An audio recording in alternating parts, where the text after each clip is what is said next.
আগের পর্বে আমরা শচীন্দ্রনাথ সেনগুপ্তের লেখা সিরাজদৌলা নাট্যাংশটিতে পড়েছিলাম যে ফরাসি প্রতিনিধি মসিয়ে লাকে বিদায় জানানোর পর সিরাজ রাজবল্লভ ও অন্যান্য সভাসদদের সঙ্গে কথা শুরু করেন।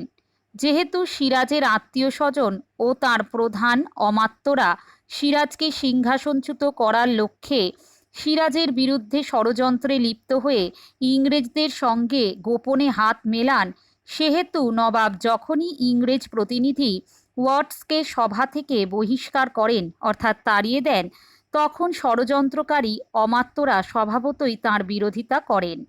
রাজা রাজবল্লভ ওয়াটসকে সভা থেকে বিতাড়নের জন্য সরাসরি নবাবের বিরোধিতা করেন। নবাব অমাত্যদের বিরোধিতাকে প্রাধান্য না দিয়ে তাঁদের নিজেদের কথা ভাবার জন্য অনুরোধ করেন। জগৎ শেঠ জানান যে সময় থাকতে সিরাজ যখন এসব নিয়ে চিন্তাভাবনা করেননি, এখন সে কথা ভাবা নিরর্থক। এর উত্তরে ব্যথিত সিরাজ সকলকে জানান যে তিনি অপরাধ করেছেন এবং তা স্বীকারও করেছেন, কিন্তু এই একই বিষয় নিয়ে তাকে কতবার হেয় হতে হবে। সিরাজের কথাতেও অমাত্যদের রাগ কমে না। রাজবল্লভ সিরাজকে বলেন যে পাপ কখনো চাপা থাকে না। এর উত্তরে সিরাজ হোসেনকুলির প্রসঙ্গ উত্থাপন করেন। অমাত্যদের অপমানের প্রসঙ্গ তুলে মীরজাফর নবাবের পক্ষ ত্যাগ করার কথা ঘোষণা করলে অপর দুই সেনাপতি মীরমদন ও মোহনলাল নবাবের পক্ষ নেন। সভার মধ্যে বাকবিতণ্ডা চরমে পৌঁছালে সভাসদরা সভা ত্যাগ করতে উদ্যত হয়। আমরা এই নাট্যাংশটিকে কয়েকটি ভাগে ভাগ করে পড়ছি। প্রথম ভাগে ছিল নবাব সিরাজদৌলার সঙ্গে ইংরেজ প্রতিনিধি ওয়াটসের কথোপকথন। দ্বিতীয় ভাগে ছিল ফরাসি প্রতিনিধি মসিয়ে লার সঙ্গে সিরাজদৌলার কথোপকথন। তৃতীয় ভাগে আছে নবাব ও তার সভাসদদের রাজবল্লভ, জগৎ শেঠ, মীরজাফর, মোহনলাল, মীরমদন, গোলাম হোসেন মধ্যে কথোপকথন। এই ভাগের কিছুটা অংশ আগের পর্বে পড়েছি, আর বাকি অংশটুকু আজ পড়ব। সভাসদরা সভা ত্যাগ করতে উদ্যত হলে সিরাজ বলেন, দাঁড়ান। সকলে স্থির হইয়া দাঁড়াইলেন। সবাই এক জায়গায় চুপ করে দাঁড়ালেন। দরবার ত্যাগ করতে হলে নবাবের অনুমতি নিতে হয়, এ কথাও আপনাদের মনে করিয়ে দিতে হবে। নবাব যেহেতু সম্মানে সবার থেকে বড়, তাই যে কোনো কাজ করতে গেলেই তাঁর অনুমতি নেওয়া প্রয়োজন। যেমন তোমরা বিদ্যালয়ে পঠন পাঠন চলার সময় অর্থাৎ ক্লাস চললে শ্রেণীকক্ষ থেকে বেরোবার সময় বা শ্রেণীকক্ষে প্রবেশের সময় সেইখানে উপস্থিত শিক্ষক মহাশয় বা শিক্ষিকা মহাশয়ার অনুমতি নাও, কারণ উনি তোমাদের থেকে সম্মানে বড়।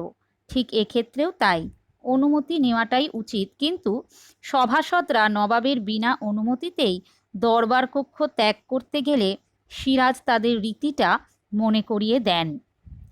তখন মীরজাফর বলেন, দরবার ত্যাগ করতে আমরা বাধ্য হচ্ছি জাহাপনা। অর্থাৎ তারা স্বেচ্ছায় মানে নিজের ইচ্ছায় দরবার ছেড়ে চলে যাচ্ছেন না, চলে যেতে বাধ্য হচ্ছেন। সিরাজ বললেন, বাধ্য হয়ে দরবার ত্যাগ করতে হবে আপনাদের তখন যখন আপনাদের বন্দি করা হবে। কেউ কোনো অপরাধ করলে বা নবাবের বিরুদ্ধে কিছু করলে তাকে বন্দি বানানো হয়, মানে সে যাতে পালাতে না পারে তাই তাকে আটক করা হয়। ফলে সে নিজের প্রাণ বাঁচাতে বাধ্য হয়েই পালাতে যায়, কিন্তু এক্ষেত্রে তেমন হয়নি। নবাব সভাসদদের বন্দি করার কোনো পরিকল্পনা না করলেও তারা নিজেরাই সভা ছাড়ার সিদ্ধান্ত নেয়। এখানে বাধ্য হওয়ার কোনো প্রশ্ন আসছে না। মুন্সিজি, সিপাহসালারের কাছে ওয়াটস যে পত্র লিখেছিলেন সেই পত্র। এবার নবাব মুন্সিজির কাছে সেই চিঠিটি চাইলেন যেটা ষড়যন্ত্রের অভিযোগে বিতাড়িত ইংরেজ প্রতিনিধি ওয়াটস নবাবের প্রধান সেনাপতি মীরজাফরকে লিখেছিলেন। মুন্সিজি পত্র বাছিতে লাগিলেন। অনেক চিঠির মধ্যে থেকে মুন্সিজি ওয়াটসের লেখা সেই চিঠিটা খুঁজতে লাগলেন। মীরজাফর বললেন, আমার কাছে ওয়াটস পত্র লিখেছিলেন? মীরজাফর খুব অবাক হন এটা শুনে যে ওয়াটস তাঁকে কোনো চিঠি লিখেছেন?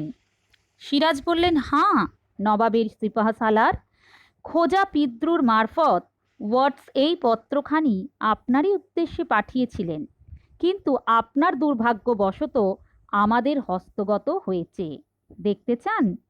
সিরাজ স্বয়ং নবাব এবং তার প্রধান সেনাপতি মীর জাফর, কাজেই তিনি সরাসরি সেনাপতি বলতে পারতেন, কিন্তু তা না বলে একটু বিস্ময়সূচক এবং বিদ্রুপাত্মক ভঙ্গিতেই বলেন যে, হ্যাঁ, নবাবের সিপাহসালার, একথা সত্য যে ওয়াটস খোজা পিদ্রুর হাত দিয়ে একটা চিঠি আপনার জন্যই পাঠিয়েছিল, কিন্তু মীর জাফরের খারাপ কপাল যে সেটা তার হাতে না পড়ে নবাবের অনুচরদের হস্তগত হয়েছে, অর্থাৎ হাতে পড়েছে বা দখলে এসেছে। যেহেতু নবাব নিজেও তার বিরুদ্ধে ঘনিয়ে ওঠা চক্রান্তের মেঘ সম্পর্কে ওয়াকিবহল ছিলেন, তাই নানা সূত্রের মাধ্যমে বিদ্রোহী ষড়যন্ত্রকারী সভাসদদের কুকর্মের প্রমাণ সংগ্রহ করছিলেন। আর সেই কাজ করতে গিয়েই এই চিঠি হাতে আসে। এখানে একটি চরিত্র পেলাম যার নাম পিদ্রু। সেই ব্যক্তিটি ছিল খোজা। খোজা কাদেরকে বলা হতো আমরা একটু জেনে নেব। ইতিহাস সাক্ষী আছে, যুদ্ধবন্দীদের আংশিক বা সম্পূর্ণ পুরুষাঙ্গ কেটে তাদের খোজাতে পরিণত করা হতো। এক্ষেত্রে উল্লেখ্য, এরূপ করার কারণ একদিকে ছিল পুরুষত্ব হননের এক প্রচেষ্টা, আর অন্যদিকে হারেমের মহিলাদের রক্ষার দায়িত্ব এদের দেওয়া হতো, যার জন্য মনে করা হয় তাদের সঙ্গে এরূপ আচরণ করা হতো। খোজাদের উল্লেখ মুঘল হারেম থেকে মুর্শিদাবাদের নবাবের হারেমেও পাওয়া যায়। তো এইরকমই একজন খোজা যার নাম পিদ্রু, তার কাছ থেকে মীর জাফরকে দেওয়া ওয়াটসের যে চিঠিটা পাওয়া গেছে, মীর জাফর কি তা দেখতে চান? নবাব জানতে চেয়েছেন। মীর জাফর বলেন, নবাবের অনুগ্রহ মানে নবাবের দয়া, অর্থাৎ নবাব দয়া করে যদি দেখান। সিরাজ বললেন, সভাসদদের শুনিয়ে দেব? যেহেতু নবাবের বিরুদ্ধে ষড়যন্ত্রে লিপ্ত ওয়াটস মীর জাফরকে পত্র লিখেছেন, তাই সেটা সবাইকে শোনালে খুব সম্মানের ব্যাপার হবে না মীর জাফরের জন্য। তাই এখানে যেন নবাবের একটা প্রচ্ছন্ন হুমকি রয়েছে যে সবাইকে কি মীর জাফরের কীর্তি শুনিয়ে দেবেন? মীর জাফর বলেন, পত্রের বিষয় তো আমি অবগত নই জাহাপনা। অর্থাৎ চিঠিটা কি বিষয় নিয়ে ওয়াটস লিখেছে সেটা যেহেতু মীর জাফরের অজানা, তাই সেটা নবাব সবাইকে শোনাবেন না মীর জাফরকে একা শোনাবেন সেটা নবাবই জানেন। আসলে মীর জাফর যে ষড়যন্ত্রে লিপ্ত এটা নবাব বুঝে গেছেন। মীর জাফর যে প্রকৃত অপরাধী সেটা এখানে প্রকাশ পেয়ে যাচ্ছে। তাই মীর জাফর এমন একটা ভাব করার চেষ্টা করছেন যে তিনি কিছুই জানেন না। সিরাজ বললেন, সবাইকে শুনিয়ে আপনাকে লজ্জা দেব না, কেননা আপনি আমার সিপাহসালার। পত্রখানা আপনাকে দেখতেও দেব না, কেননা তাহলে যে উদ্দেশ্যে এই পত্র প্রেরিত হয়েছিল তাই সিদ্ধ হবে। মীর জাফর শুধু নবাবের সভাসদই ছিলেন না, তিনি ছিলেন প্রধান সিপাহসালার। যে বিশ্বাসে নবাব তাকে এতখানি গুরুত্বপূর্ণ পদের দায়িত্ব দিয়েছিলেন, সেই বিশ্বাসের মর্যাদা তিনি রাখেননি। কিন্তু এর পরেও নবাব তাঁর কুকীর্তির কথা সবাইকে জানিয়ে তাকে লজ্জায় ফেলতে চান না। আবার চিঠিটা তাকে দেখাতেও চাননি, কেননা চিঠিটাতে যে অভিসন্ধির কথা লেখা আছে সেটা মীর জাফর জেনে গেলে ইংরেজ এবং মীর জাফরের উদ্দেশ্য সফল হয়ে যাবে। মীর জাফর বলেন, জাহাপনা তাহলে কি করবেন স্থির করেছেন? অর্থাৎ নবাব এখন মীর জাফরের এই কাজের জন্য কি করবেন বলে ঠিক করেছেন। সিরাজ বললেন, রাজদ্রোহে লিপ্ত প্রজা সম্বন্ধে কি ব্যবস্থা করা উচিত বিবেচনা করেন? অর্থাৎ কিনা যারা রাজার বিরুদ্ধে বিদ্রোহে নিযুক্ত থাকে তাদের বিরুদ্ধে কি ব্যবস্থা নেওয়া সঠিক হবে বলে মীর জাফর চিন্তাভাবনা করেন। মীর জাফর কোনো কথা কহিলেন না। মীর জাফরের তো আর বলার মতো কোনো ভাষা নেই, তাই তিনি কোনো কথা না বলে চুপ থাকলেন। এরপর সিরাজ বলেন, রাজা রাজবল্লভ কি বলেন? অর্থাৎ রাজবল্লভের মীর জাফরের এই আচরণের ব্যাপারে কি মত সেটা নবাব জানতে চান। রাজবল্লভ বলেন, আমারও কোনো গোপন লিপি কি জাহাপনা আবিষ্কার করেছেন? রাজবল্লভ একটু বাঁকা সুরেই বলেন যে রাজবল্লভের লেখা বা রাজবল্লভকে লেখা এরকম কোনো ষড়যন্ত্রমূলক চিঠি কি নবাব খুঁজে বের করেছেন? জাহাঁপনা মানে জগতের আশ্রয়, মুসলমান বাদশাহদের এই বলে সম্বোধন করা হতো। সিরাজ বললেন, রাজা রাজবল্লভকে আমরা চিনি, তিনি কাঁচা কাজ করেন না। অর্থাৎ রাজবল্লভ কোনো প্রমাণ রেখে কাজ করেন না। এই ধরনের লেখালেখির কাজ করলে তার একটা প্রমাণ থেকে যাবে, তাই এরকম কোনো কাজ রাজবল্লভ করবে না। এরপর সিরাজ বলেন, জাফর আলী খাঁ? মির্জাফর বলেন, নবাব কি প্রকাশ্য দরবারেই আমার বিচার করতে চান? মানে সবার সামনেই কি সিরাজ মির্জাফরের বিচার করবেন? নবাব তাহার দিকে চাহিলেন, তিনি সিংহাসন হইতে নামিয়া আসিলেন। নবাব মির্জাফরের দিকে চাইলেন, তারপর সিংহাসন থেকে নেমে এলেন। সিরাজ বললেন, জাফর আলী খাঁ, আজ বিচারের দিন নয়, সৌহার্দ্য স্থাপনের দিন। অন্যায় আমিও করেছি, আপনারাও করেছেন। খোদা তাআলার কাছে কে বেশি অপরাধী তা তিনিই বিচার করবেন। আজ আপনাদের কাছে এই ভিক্ষা যে আমাকে শুধু এই আশ্বাস দিন যে বাংলার এই দুর্দিনে আমাকে ত্যাগ করবেন না। এই অংশে নবাবের অসহায়তা কিছুটা ধরা পড়েছে। সভাসদরা ইংরেজদের সঙ্গে গোপন চক্রান্তে লিপ্ত হয়েছিলেন সিরাজকে সিংহাসনচ্যুত করার জন্য। মির্জাফরকে লেখা ওয়াটসের পত্র নবাবের হস্তগত হওয়ায় এই চক্রান্তের কথা দিনের আলোর মতো স্পষ্ট হয়ে ওঠে। কিন্তু তা সত্ত্বেও নবাব তাঁদের শাস্তি না দিয়ে সৌহার্দ্য বা বন্ধুত্ব স্থাপনের কথা বলেছেন। সিরাজের বিরুদ্ধেও যেমন অত্যাচারী, চরিত্রহীন, অযোগ্য শাসক, অন্ধকূপ হত্যা, বিভিন্ন অন্যায়ের অভিযোগ আছে, তেমন সভাসদদের বিরুদ্ধেও সিরাজের বিরুদ্ধে ষড়যন্ত্রে লিপ্ত হওয়ার অভিযোগ উঠেছে। সুতরাং দুপক্ষই কোনো না কোনোভাবে দোষী। কে বা কারা বেশি দোষী সে বিচারের ভার অবশ্য খোদার উপরই নবাব ছেড়ে দিতে চেয়েছেন। অন্ধকূপ হত্যা একটি বহুল প্রচারিত সেনা হত্যাকাণ্ড, যা ব্রিটিশ আমলে সংগঠিত হয়েছিল বলে বর্ণিত হয়েছে যে ব্রিটিশ সরকার কর্তৃক নির্মিত ফোর্ট উইলিয়াম দুর্গটি 1756 সালের 20 জুন আক্রমণ করে সিরাজ দুর্গ অধিকারের পর কিছু বন্দী ইংরেজ সৈন্যের ঔদ্ধত্যমূলক আচরণের শাস্তি স্বরূপ 146 জনকে দুর্গের অভ্যন্তরে একটি মাত্র ক্ষুদ্র জানলা বিশিষ্ট 18 ফুট দৈর্ঘ্য ও 14 ফুট 10 ইঞ্চি প্রস্থ বিশিষ্ট একটি কক্ষে আটকে রাখলে প্রচণ্ড গরমে শ্বাসরুদ্ধ হয়ে তাদের মধ্যে 123 জনের মৃত্যু ঘটে। ব্রিটিশ ইস্ট ইন্ডিয়া কোম্পানির কর্মচারী, পরবর্তীতে সেনাপতি জন জেফানিয়া হলওয়েল বেঁচে যাওয়া বন্দীদের একজন বলে নিজেকে দাবি করে এই কাহিনীটি বর্ণনা করে। পরবর্তীতে ব্রিটিশ ঐতিহাসিকদের অনেকেই নবাব সিরাজকে নির্দয়, উদ্ধত, স্বেচ্ছাচারী ও হেয় প্রতিপন্ন করতেই যাচাই না করেই হলওয়েল বর্ণিত এই আজগুবি গল্পটি গ্রহণ করেন। আসলে ইংরেজদের বিরুদ্ধে শক্তি অর্জন করতে হলে মির্জাফর সহ অন্যান্য সভাসদদের সহায়তা তার প্রয়োজন। একদিকে যেমন প্রধান সেনাপতি মির্জাফরকে ছাড়া যুদ্ধ পরিচালনা করা সম্ভবপর নয়, তেমনি আবার রাজবল্লভ, জগৎ শেঠ এদের অর্থ সাহায্যের প্রয়োজন এত বড় একটা যুদ্ধ পরিচালনা করতে গেলে। ইংরেজদের বিপক্ষে ঐক্যমতের প্রয়োজন বলেই সিরাজ আজ সকলের কাছে ভিক্ষা প্রার্থী। সবাই যেন তাকে একটু আশ্বাস বা ভরসা দেন যে বাংলার আজ এই দুর্দিনে বা খারাপ সময়ে যখন শক্তি ইংরেজরা সর্বগ্রাসী মনোভাব নিয়ে এগিয়ে আসছে, তখন যেন সবাই নবাবের পাশে থাকেন, নবাবের সঙ্গে কাঁধে কাঁধ মিলিয়ে লড়াইটা লড়েন। কেউ যেন এই অবস্থায় নবাবকে ছেড়ে না দেন, কারণ নবাব বুঝেছিলেন যে সমবেত প্রতিরোধ ছাড়া চতুর ইংরেজদের পরাজিত করা সম্ভব নয়। রাজবল্লভ বলেন, এই দুর্দিনের জন্য কে দায়ী জনাব? জনাব হচ্ছে মুসলমানদের সম্মানসূচক সম্বোধন। আমরা যেমন কারোর নামের সঙ্গে বাবু বা মহাশয় যোগ করি, অনেকটা সেরকম।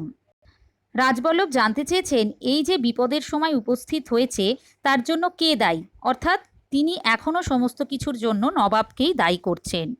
সিরাজ বললেন, আবারও বিচার রাজা?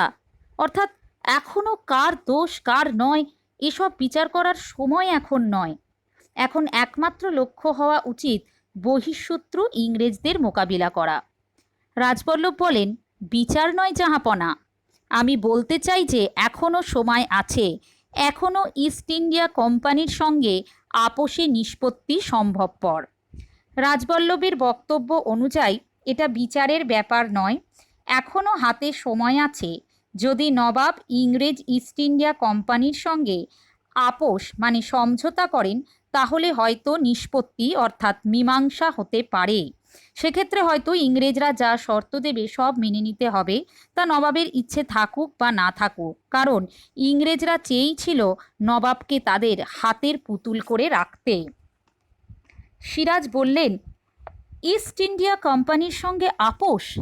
রাজা, ওয়াটসের সঙ্গে ঘনিষ্ঠভাবে মিশেও কি আপনারা তাদের মনোভাব বুঝতে পারেননি?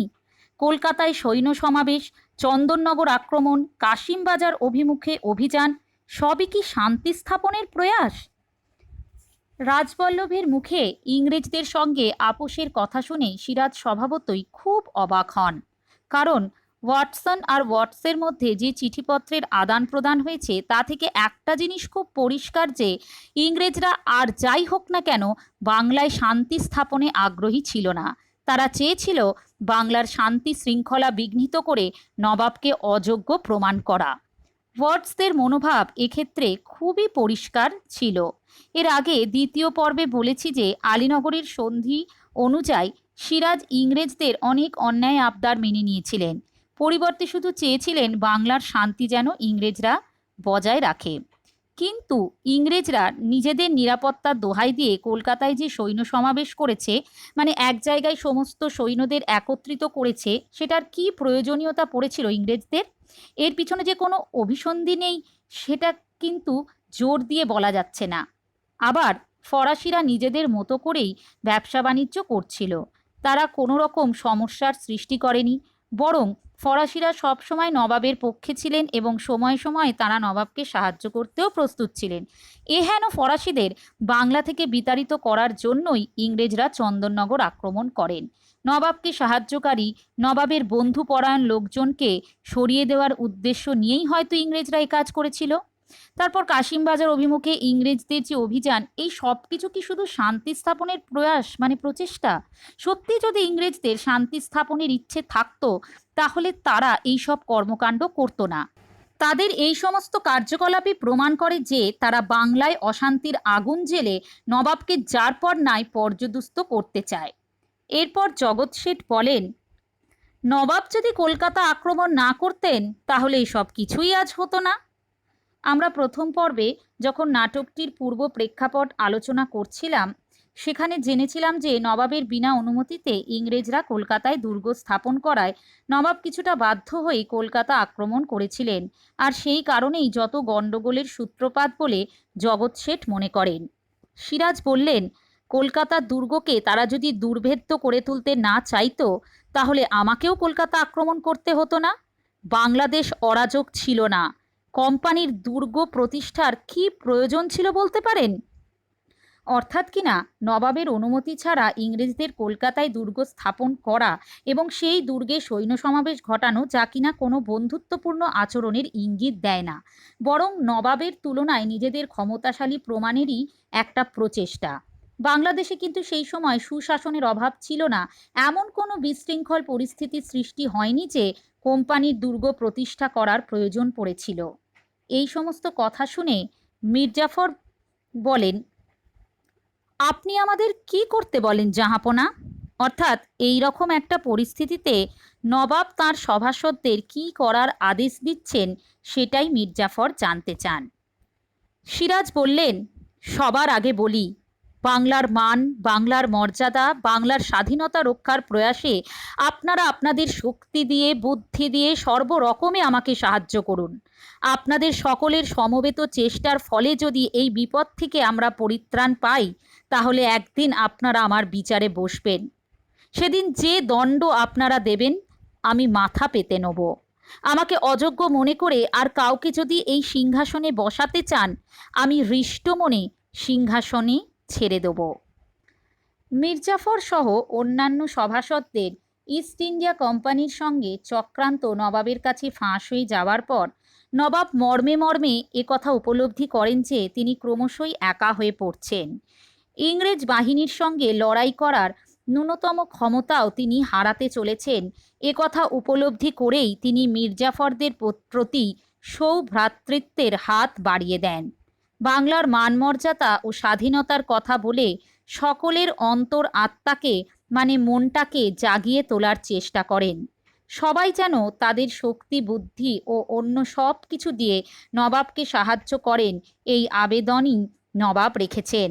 ইংরেজদের আক্রমণ থেকে রক্ষা পাওয়ার পর একদিন যদি সবাই মিলে সিরাজের বিরুদ্ধে বিচার সভার আয়োজন করে তাকে দোষী হিসাবে দণ্ড দিতে চান, সেদিন নবাব তা মাথা পেতে নেবেন। এমনকি সিরাজকে এই সিংহাসনের অযোগ্য শাসক মনে করে অন্য কাউকে বসাতে চায়, সেদিন সিরাজ হৃষ্ট মনে মানে খুশি মনে সিংহাসন ছেড়ে দেবেন। অর্থাৎ কিনা সিংহাসনের প্রতি তার কোনো মোহ নেই। মোহ যা আছে তা শুধুমাত্র বাংলার স্বাধীনতা রক্ষা করার প্রতি, আর সেই কারণেই সবাইকে তিনি নিজের পক্ষে আনার চেষ্টা করছেন। সকলে নীরব রহিলেন। সিরাজের কথা শুনে সকলেই চুপ করে থাকলেন। সিরাজ কিন্তু বলে যাচ্ছেন, বলছেন যে, জাফর আলী খাঁ, আপনি শুধু সিপাহসালার নন, আপনি আমার পরম আত্মীয়। বিপদে আপনজন জেনে বুকে ভরসা নিয়ে যার কাছে দাঁড়ানো যায় সেই না আত্মীয়? লোভে পড়ে অথবা মোহের বশে মানুষ অনেক সময় অনেক অন্যায় কাজে প্রবৃত্ত হয়, কিন্তু কর্তব্যের আহ্বানে লোভ মোহ জয় করে যে মেরুদণ্ড সোজা করে দাঁড়াতে পারে সেই তো পুরুষ। সে পৌরুষ আপনার আছে, আমি জানি। সিরাজ মির্জাফরকে মনে করিয়ে দেন যে মির্জাফর শুধু তার সিপাহসালার নন, তার পরম বা ঘনিষ্ঠ আত্মীয়। শুধুমাত্র রক্তের সম্পর্ক হলেই আত্মীয় হয় না, যার সাথে আত্মার মিল সেই তো আত্মীয়। আর তাই বিপদে আপদে মনে ভরসা নিয়ে তার কাছেই দাঁড়ানো যায়।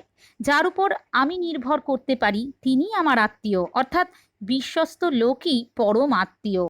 লোভ বা মোহের বশবর্তী হয়ে অন্যায় কাজে যুক্ত না হয়ে বরং নিজের কর্তব্যের পথে যেন মির্জাফর অবিচল থাকেন। সমস্ত কিছুকে জয় করে মেরুদণ্ড সোজা করে প্রকৃত পুরুষের মতো তাকে নবাবের পাশে দাঁড়াতে হবে। পৌরুষ কথার অর্থ পুরুষোচিত আচরণ বা ধর্ম, যার মধ্যে পড়ে সাহসিকতা, দৃঢ়তা, পরাক্রম, তেজ, সব কিছুই। যুদ্ধে অবতীর্ণ হতে গেলে এই সব কিছুরই প্রয়োজন, আর এই সমস্তই যে মির্জাফরের মধ্যে আছে নবাব তা বিশ্বাস করেন। একটু চুপ করিয়া সকলের মুখভাব লক্ষ্য করিয়া দেখিলেন, তারপর আবার বলিতে লাগিলেন। সিরাজ এবার একটু থেমে সকলের মুখের ভাব লক্ষ্য করে দেখলেন, আসলে মনোভাবটা বোঝার চেষ্টা করলেন। তারপর আবার বলতে শুরু করলেন। রাজা রাজবল্লভ, ভাগ্যবান জগৎ শেঠ, শক্তিবান রায় দুর্লভ, বাংলা শুধু হিন্দুর নয়, বাংলা শুধু মুসলমানের নয়, মিলিত হিন্দু মুসলমানের মাতৃভূমি গুলবাগ এই বাংলা। অপরাধ আমি যা করেছি তা মিলিত হিন্দু মুসলমানের কাছেই করেছি। আঘাত যা পেয়েছি তাও মিলিত হিন্দু মুসলমানের কাছ থেকেই পেয়েছি। পক্ষপাতিত্বের অপরাধে কেউ আমরা অপরাধী নই। সুতরাং আমি মুসলমান বলে আমার প্রতি আপনারা বিরূপ হবেন না। ইংরেজদের সঙ্গে সভার উচ্চপদস্থ কর্মচারীরা যে গোপন ষড়যন্ত্রে লিপ্ত হন নবাব তা ধরে ফেলেন। ফলে মির্জাফর, জগৎ শেঠ, রাজবল্লভ, রায়দুর্লভ পর্যন্ত সকলেই শাস্তির মুখে পড়েন।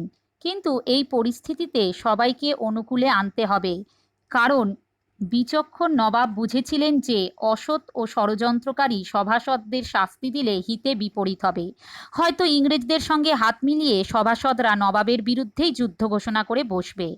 বাংলা হচ্ছে হিন্দু মুসলমান উভয়ের মিলন ক্ষেত্র বা গুলবাগ, অর্থাৎ গোলাপ বাগ বা বাগান। গোলাপ ফুলের মতো সুন্দর এই মাতৃভূমিকে বহিঃশত্রুর হাত থেকে রক্ষা করার জন্য দলমত বা সম্প্রদায় নির্বিশেষে সকলকে একসঙ্গে লড়তে হবে। কারণ হিন্দু মুসলমানের বিভেদ নয়, মিলনই মুক্তির উপায়। নবাব নিজের অপরাধ বারবার স্বীকার করেছেন এবং তাঁর এই অপরাধ হিন্দু মুসলমান উভয় জাতির কাছেই তিনি করেছেন। আবার দুঃখ কষ্ট যা পেয়েছেন উভয় সম্প্রদায়ের মানুষের কাছেই পেয়েছেন। এখানে কোনো পক্ষপাতিত্বের ব্যাপার নেই, মানে নবাব হিন্দুর কাছে বেশি অপরাধ করেছেন বা মুসলমানরা নবাবকে বেশি দুঃখ দিয়েছে এমন নয়। নবাব যেমন হিন্দু মুসলমান নির্বিশেষে অপরাধ করেছেন, তেমনি দুঃখও হিন্দু মুসলমান নির্বিশেষেই সকলের কাছ থেকেই পেয়েছেন। আসলে এই চরম বিপদের মুহূর্তে সভাসদদের তিনি হিন্দু মুসলিম ভেদভাবনা থেকে বিরত থাকার আহ্বান জানিয়েছেন। প্রকৃতপক্ষে নবাব যে কোনো মূল্যেই সকলকে একত্রিত করতে চেয়েছেন। আবার চারিদিকে চাহিয়া দেখিলেন, আবার বলিলেন। নবাব আবার চারিদিকে চেয়ে দেখলেন, তারপর আবার বললেন, বাংলার ভাগ্যাকাশে আজ দুর্যোগের ঘন ঘটা, তার শ্যামল প্রান্তরে আজ রক্তের আলপনা। জাতির সৌভাগ্য সূর্য আজ অস্তাচলগামী। শুধু সুপ্ত সন্তান শিয়রে রুদ্যমানা জননী নিশাবসানের অপেক্ষায় প্রহর গণনায় রত। কে তাকে আশা দেবে, কে তাকে ভরসা দেবে, কে শোনাবে জীবন দিয়েও রোধ করব মরণের অভিযান? ইংরেজদের আগ্রাসী মনোভাব এবং রাজদরবারের মধ্যে নবাবের বিরোধী গোষ্ঠীর অতি সক্রিয়তার ফলে বাংলার বুকে যুদ্ধের রণদামামা বেজে উঠেছে। আর ঠিক এই কারণেই বাংলার ভাগ্যাকাশে মানে বাংলাদেশের ভাগ্যের আকাশে আজ দুর্যোগের মানে অশুভ সময়ের ঘন ঘটা, অর্থাৎ মেঘাড়ম্বর বা মেঘের আড়ম্বর, মানে বাংলার আকাশ খারাপ সময়ের মেঘে ঢেকে গেছে। আমরা জানি যে বাংলাদেশ চিরকালই সুজলা সুফলা শস্য শ্যামলা। বিদেশি শক্তি আজ তাকে যুদ্ধের মাধ্যমে করায়ত্ত করতে চাইছে। আর এই যুদ্ধের ফলেই বঙ্গজননীর শ্যামল প্রান্তর মানে সবুজ দিগন্ত বিস্তৃত যে ভূমি তা আজ রক্তের আলপনায় ভরে যাবে। যুদ্ধ হলেই মানুষ মরবে, আর তখনই তাদের রক্তে সবুজ ভূমি লাল হয়ে যাবে। একেই রক্তের আলপনা বলা হয়েছে। আলপনা তো তোমরা নিশ্চয়ই পুজোর সময় বা যে কোনো শুভ অনুষ্ঠানে দেখেছ। আগের দিনে মূলত চালের গোলা দিয়ে যে সুন্দর নকশা করা হতো তাই হচ্ছে আলপনা। খুব খারাপ একটা কিছু হতে চলেছে এর পূর্বাভাস সিরাজ যেন পেয়েছিলেন। তার মনের ভিতর থেকেই একটা কুডাক তিনি যেন শুনতে পাচ্ছিলেন, যেটাকে আমরা বলি মানুষের সিক্সথ সেন্স বা ষষ্ঠ ইন্দ্রিয়। তার মাধ্যমেই হয়তো নবাব এটা উপলব্ধি করেন। ইংরেজদের কাছে যুদ্ধে পরাজিত হলে বাঙালি জাতির সৌভাগ্য মানে অনুকূল ভাগ্য, যাকে সূর্যের সঙ্গে মানে সূর্যের দীপ্তি উজ্জ্বলতা সব কিছুর সঙ্গে তুলনা করা হয়েছে, তা আজ অস্তাচলগামী মানে অস্তে যাচ্ছে এমন, অর্থাৎ কিনা ডুবে যাচ্ছে। ইংরেজরা যদি যুদ্ধে জিতে যায় তাহলে বাঙালি জাতির যে স্বাধীনতা তা যে ভয়ঙ্কর কঠিন পরিস্থিতির সম্মুখীন হবে তা সিরাজ অনুমান করতে পেরেছিলেন। বাংলার পরাধীনতার কথা চিন্তা করে আবেগঘন সিরাজ এ বিষয়টিকে তুলনা করেছেন যেন সুপ্ত সন্তান শিয়রে মানে ঘুমন্ত সন্তানের মাথার কাছে রুদ্যমানা জননী মানে একজন মা কান্নাকাটি করছে, কখন নিশাবসানের অপেক্ষায় মানে রাত্রি শেষ হবার প্রতীক্ষায় প্রহর গণনায় রত মানে প্রহর গুনছে। আসলে বাংলা মায়ের সন্তান সবাই এই মীরজাফর, জগৎ শেঠ, রাজবল্লভ, রায়দুর্লভ এরা যেন মায়ের বিপদের কথা বুঝতেই পারছেন না, তাই নিশ্চিন্তে ঘুমোচ্ছে। আর বঙ্গজননী কাঁদতে কাঁদতে এই দুঃসময়ের রাত্রি কেটে যাওয়ার জন্য অপেক্ষা করছে। এখানে একটু বলে রাখি, প্রহর কি? সময়ের পুরনো দেশি একক। অষ্টপ্রহর মানে একদিন, অতএব এক প্রহর মানে 3 ঘন্টা। সম্ভবত প্রহর ব্যবস্থায় দিন সকাল 6টায় আরম্ভ হতো আর রাত সন্ধে 6টায়। অতএব প্রথম প্রহর মানে 6টা থেকে 9টা, দ্বিতীয় প্রহর 9টা থেকে 12টা, তৃতীয় প্রহর 12টা থেকে 3টে, আর চতুর্থ প্রহর 3টে থেকে 6টা। পঞ্চম প্রহর সন্ধে 6টা থেকে রাত 9টা, ষষ্ঠ প্রহর রাত 9টা থেকে রাত 12টা, সপ্তম প্রহর রাত 12টা থেকে রাত 3টে, আর অষ্টম প্রহর হলো রাত 3টে থেকে সকাল 6টা। আগের দিনে যেহেতু সবার কাছে ঘড়ি ছিল না, তাই প্রহর শেষ হলে সেই প্রহর ঘোষণা করা হতো ঘণ্টা বাজিয়ে। যাই হোক, সিরাজ বলছেন বাংলাদেশ মাতৃকার এই অসহায় অবস্থায় তার সন্তানেরা যদি তার পাশে না থাকে তাহলে কে তাকে আশা ভরসা যোগাবে? কে মাকে আশ্বাস দেবে যে ইংরেজরা বাংলাকে যে মৃত্যুপুরীতে পরিণত করার পরিকল্পনা করেছে, নিজেদের জীবন বাজি রেখেও তা রোধ করব? এই সমস্ত কথা শুনে মীরজাফর বলেন, জাহাপনা, জনাব। মীরজাফর সিরাজকে সম্বোধন করেন। সিরাজ বললেন, আপনি? হ্যাঁ, আপনি সিপাহসালার, আপনিই তো পারেন। মীরজাফরের গলা শুনেই সিরাজ বলে উঠলেন যে এই বিপদ থেকে বঙ্গজননীকে মীরজাফরই বাঁচাতে পারেন। আসলে সিরাজ তো বুঝতেই পারছিলেন যে অস্ত্রশস্ত্রে উন্নত, অর্থবলে বলীয়ান ইংরেজদের বিরুদ্ধে একা লড়াই তাঁর পক্ষে সম্ভব নয়। তাই সবার মধ্যে তিনি দেশাত্মবোধ, স্বদেশপ্রেম জাগ্রত করার চেষ্টা করেছেন। আর তাছাড়া একথা তো ঠিক যে যুদ্ধের প্রধান কাণ্ডারি হলেন প্রধান সেনাপতি। তাই মীরজাফরের ওপর নির্ভর করা ছাড়া সিরাজের অন্য কোনো উপায়ও ছিল না।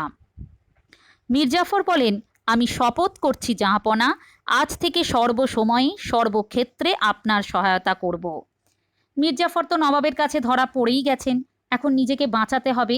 তাই তিনি নবাবের হ্যাঁতে হ্যাঁ মিলিয়ে দিলেন এবং শপথ অর্থাৎ প্রতিজ্ঞা করে ফেললেন যে আজ থেকে সব সময় সব জায়গায় তিনি নবাবকে সাহায্য করবেন।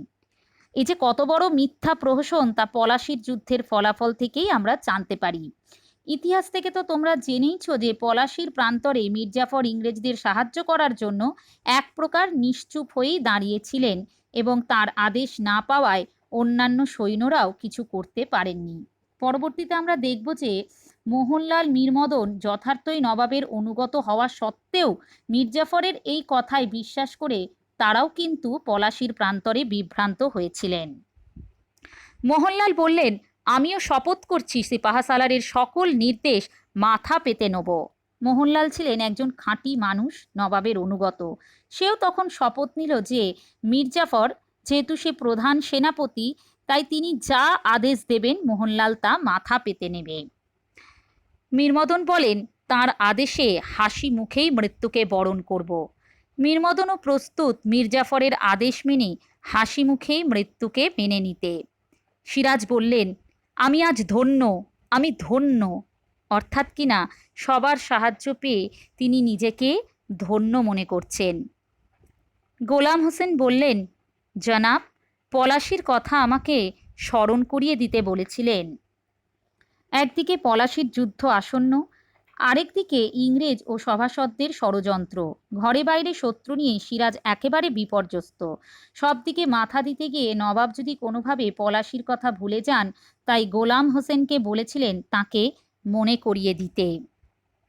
সিরাজ, হ্যাঁ, পলাশি, সিপাহসালার, পলাশি প্রান্তরে আমাদের সৈন্য সমাবেশ করতে হবে। ক্লাইভের নেতৃত্বে কোম্পানির ফৌজ সেই পথেই এগিয়ে আসছে। আপনার আদেশ পালন করবার জন্য রায়দুর্লভ, ইয়ারলতিফ, মোহনলাল, মীরমদন, সিনফ্রে সবাই নিজ নিজ সৈন্যবাহিনী নিয়ে সেখানে উপস্থিত থাকবেন। আমিও আপনার আদেশবহ হয়ে থাকব। আপনাদের আর আমি দরবারে আবদ্ধ রাখব না। আপনারা পলাশি যাত্রার আয়োজন করুন।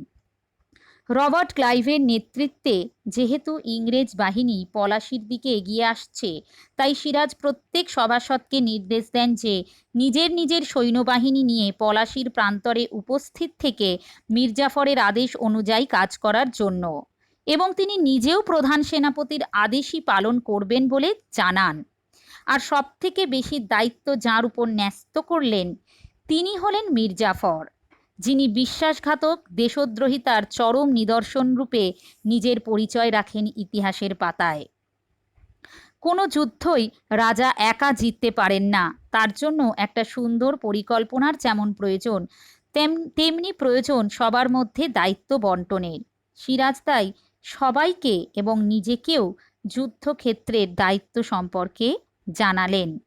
এরপর সবাইকে বিদায় জানালেন পলাশি যাত্রার প্রস্তুতির জন্য। প্রথমে সৈন্যাধ্যক্ষগণ এবং পরে সভাসদগণ দরবার ত্যাগ করিলেন। রহিলেন শুধু সিরাজ আর গোলাম হোসেন। সিরাজ চারিদিকে চাহিলেন, তারপর ধীরে ধীরে সিংহাসনের দিকে অগ্রসর হইলেন। সামনে নুইয়া পড়িয়া সিংহাসনের দিকে চাহিয়া রহিলেন, ঘাড় ঘুরাইয়া অস্ফুট কণ্ঠে ডাকিলেন। প্রথমে সেনাধ্যক্ষগণ এবং পরে সভাসদরা দরবার থেকে চলে গেলেন। শুধুমাত্র রয়ে গেলেন সিরাজ আর গোলাম হোসেন। সিরাজ চারিদিকে তাকিয়ে দেখলেন, তারপর আস্তে আস্তে সিংহাসনের দিকে এগিয়ে গিয়ে সামনে ঝুঁকে পড়ে সিংহাসনের দিকে চেয়ে রইলেন। তারপর ঘাড় ঘুরিয়ে অস্পষ্ট গলায় ডাকলেন। আজ এই অবধি পড়ালাম। এই পর্বে যতটুকু পড়ালাম সেই অংশটি থেকে কিছু শব্দের অর্থ আমরা আরেকবার দেখে নেব।